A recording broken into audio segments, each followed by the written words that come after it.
Hi guys, I'm Samina and welcome to the Cupcake Confession where I show you how you can learn to make amazing decadent desserts and sweet treats. If this is something that you enjoy, then don't forget to subscribe to my channel, and while you do that, also don't forget to ding this little bell button. That way you will be notified every time I post a new recipe. Today I am showing you how you can learn to make white chocolate buttercream frosting. This buttercream frosting follows the boiled milk buttercream frosting method, and we are going to make this, and it's going to be incredibly balanced in terms of flavors. So it won't be cloyingly sweet because white chocolate, as we know, is quite sweet by itself. So let's get started. We will begin by following the same boiled milk buttercream frosting method. So first I'll add some sugar to full fat whole milk and give it a good whisk until the sugar has dissolved. The heat here is medium.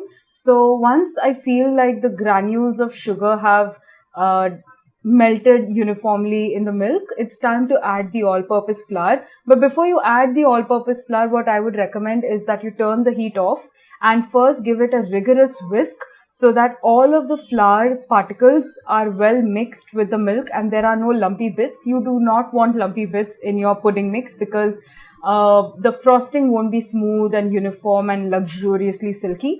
So once you've done that, you will turn the heat back on and you will start whisking this. You will bring this to a boil, and on medium-high heat, you're going to keep boiling this for about 3 minutes.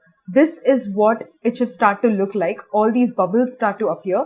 The main reason why you boil it for a period of 3 minutes is the fact that doing so takes away the raw floury taste of the all-purpose flour, and it makes it into this beautiful homogeneous pudding mix that doesn't taste floury. So you want to get rid of that floury taste. That's the reason why you boil it for a period of 3 minutes.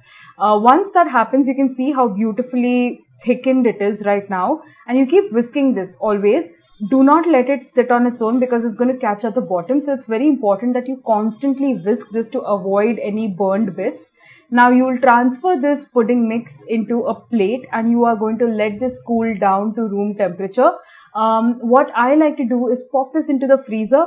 So the sudden burst of the cold breeze or the cold air gives it a temperature shock and it brings it down to room temperature. Now, obviously, if you continue keeping this in the freezer, it's going to become rock solid, but you don't want it for that long.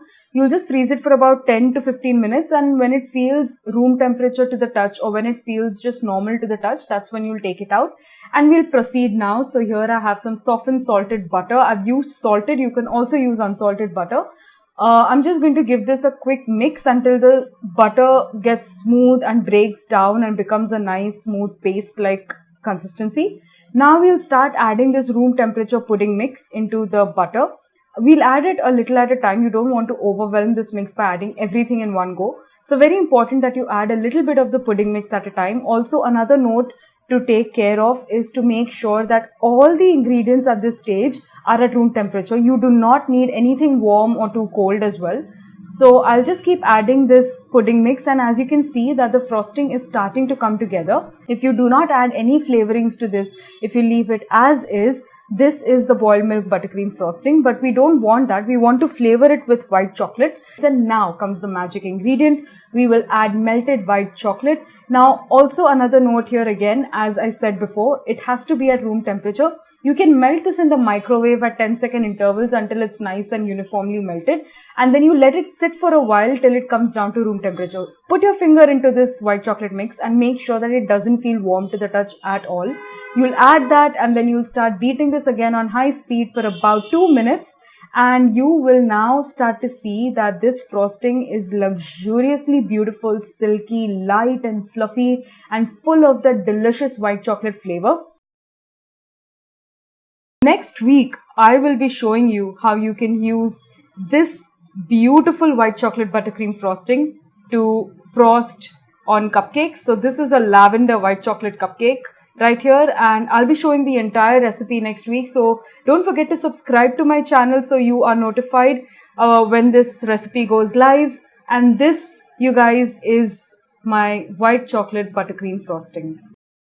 If you have any comments or suggestions, pop them down in the comments below. If this is something that you enjoy and if you want to be notified every time I post a new recipe, then don't forget to subscribe to my channel, and while you do that, also don't forget to ring this little bell button. I'll see you again next time. Bye.